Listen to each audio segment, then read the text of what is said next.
is Whitney. Whitney is a play on geometry, so we've utilized a lot of shapes in her hair and in her haircut, triangles to be specific. And then the color placement itself, and what I'll show you, is that we're using geometric shapes right on a color board just to create interest. And we're utilizing the city beats in a way that we can blend those colors together. Here's what's awesome that I love personally about the city beats is it has a stay put formula. What that means is I can lay the color next to the color and it's not gonna bleed into each other. Like if I need to have a blur of the two colors, I do have to actually blur them, just like what Sean was talking about using the brush. So we utilize these shapes to create an actual geometric pattern in Whitney's hair, and that's what I'm gonna demo next. So please give it up for Whitney. Okay, so here on Dusty, come on up, Dusty. What we did was, well, we created a Dusty color. Go figure. So here she is. Clever. Oh, you know, I was planning that one all morning.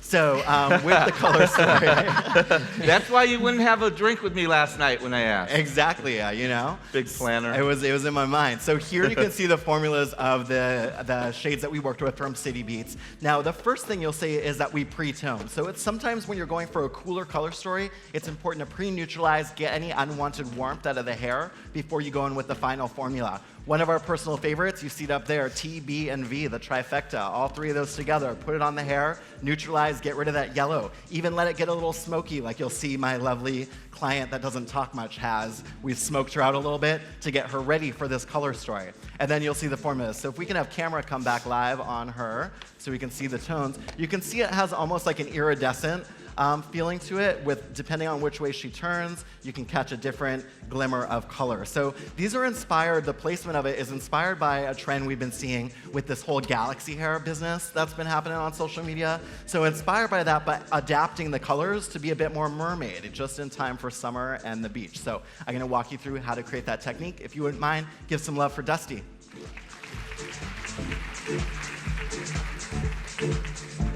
And this is Michelle, but I like to call her Jasmine. Okay?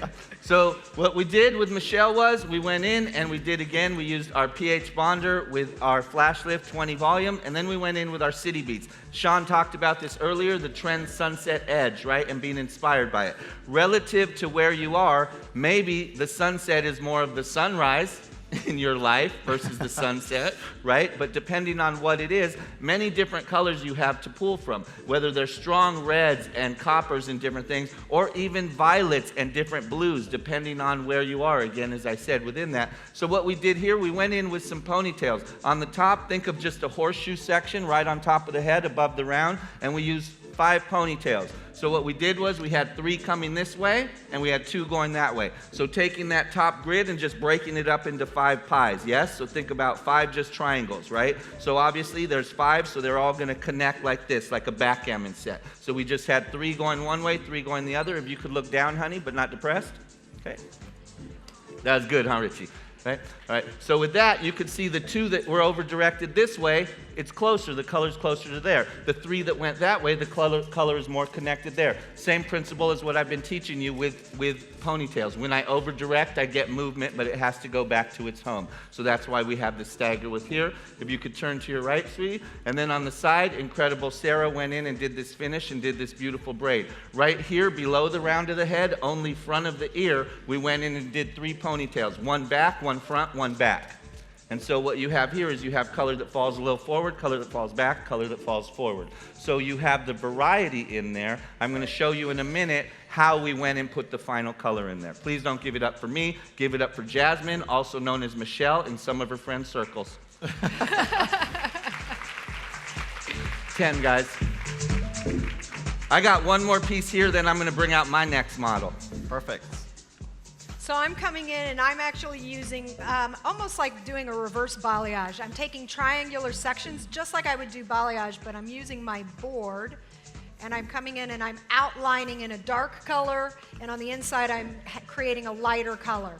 What ends up happening then is it gives like almost an anime kind of finish to it. Because the colors are gonna stay right where I want them, they're not gonna bleed, so it'll give like a real piecey structured effect to it.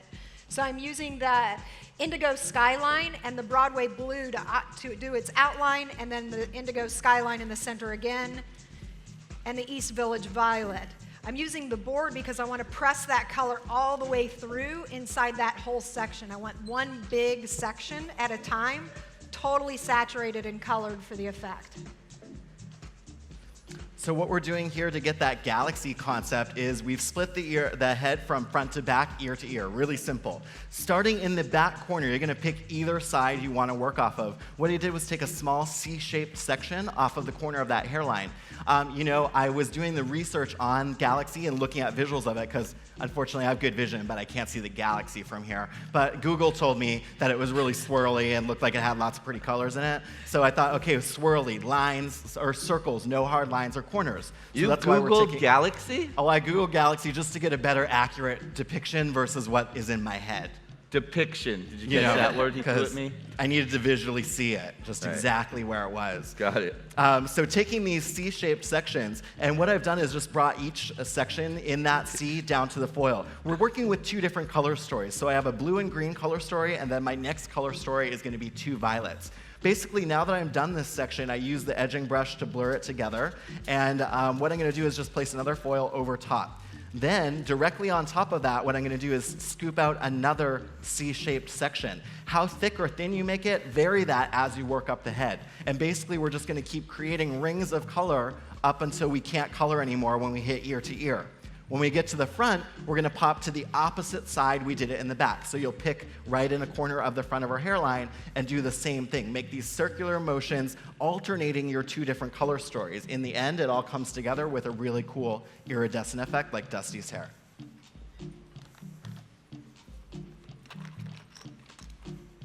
Nice. I'm continuing through my section here.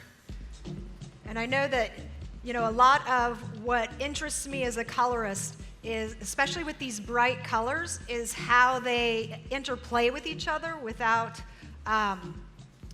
necessarily creating another color. Does that make sense? Like, I really love when I see, especially with Justin's work, a lot of times when he does like the horizontal lines and stuff, I love how that plays against each other in the hair. Now, I'll be honest, the first few times I saw it, you know, I was like, huh?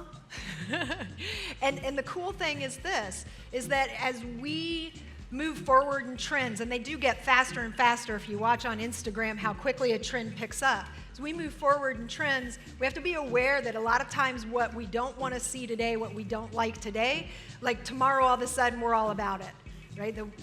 That's part of being in our human nature, is that change can be unsettling. It can be, you know, give you tummy aches at times when your guest comes in and asks for something really radical for the first time. And so just being aware of that helps us open that door ever so much sooner. That speaks exactly to what I'm doing, Jules. And the reality is like what Jules is talking about, when you color hair, especially when you're pre-lightening hair, right, as we've been talking about, Sean, Jules, and myself, when you pre-lighten hair, you've got a choice. Vertical lines, streaks, horizontal that comes down, more like we see as ombre, or diagonal. And it's your choice. And when you do those, they could be skinny, medium, or thick as well. So you need to decide what it is you're getting. What I did right there on Jasmine, also known as Michelle, is I went in the same way you're seeing here. So I went in and just made sure the base was all the same. I used my darkest color at the base. Why? Because I want lightness and brightness to come out of a shadow. I don't want a shadow or dullness to come out of brightness. So I always want my depth for something to come out of. So in this case, I used the blue. In her case, I used my Big Apple red. But to what Jules was talking about, every piece within this head that I'm showing you is different. The only thing that is consistent is my base, my zone 1 for my principal base friends. That's what's consistent. But whether I do pieces horizontal, vertical, or diagonal is going to change relative to what I'm doing. What I need to understand is water goes from the top of the waterfall to the bottom. It doesn't go the other way. A lot of us were taught in school, unfortunately, like water goes the other way at a waterfall, right? My apologies. We need to retrain ourselves and an industry because it falls the other way. So it's important to know where the hair lives. So I need to understand, when I put these colors here, I need to understand what happened underneath. Right? It's important I understand what happens underneath. So this is the same thing that I went in and I did on Michelle. I go in and I know what my base is, but everything else, I'm going in freehanding my pieces and coloring them. The same way you just saw me doing, but I'm going to hold the pieces. So I'm going to do a couple pieces and let you guys run with it. I know we got about a minute or two, and we're out, like Dave Chappelle. Nice. So One of the things that I think is really cool that's trending, I have a 15-year-old, she likes to tell me what's cool. I don't know if any of you have teenagers The gall. who tells you what's cool. And the other day we were having a conversation about bright, cool colors because she doesn't want to be like blue and red and orange anymore. She goes, no, Mom, what people really want is like their hair to look kind of dirty, but colorful. She did, and I was like, really? I'm on trend. Right, so those gray tones. So the base of this mannequin is actually 06T with 2 ounces of that with 5 grams of 01B, and that created our smoky base. And then the ends is just Shades EQ Gloss 09T, 09V, and 09P. And that just smoked out this blonde mannequin to give us this great smoky base to start with and then go in and do our creative color on.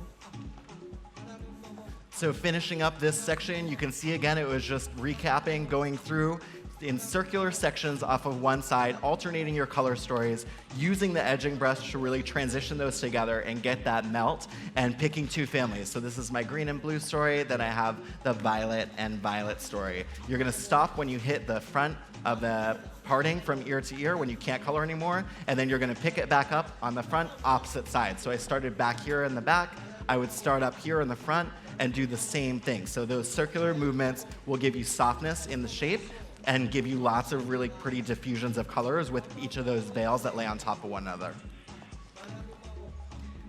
Nice. Beautiful. I'm gonna go ahead and release my model. Absolutely. Me too. I'm gonna release mine too. All right, guys, if you wouldn't mind, give it up one more time for our beautiful models.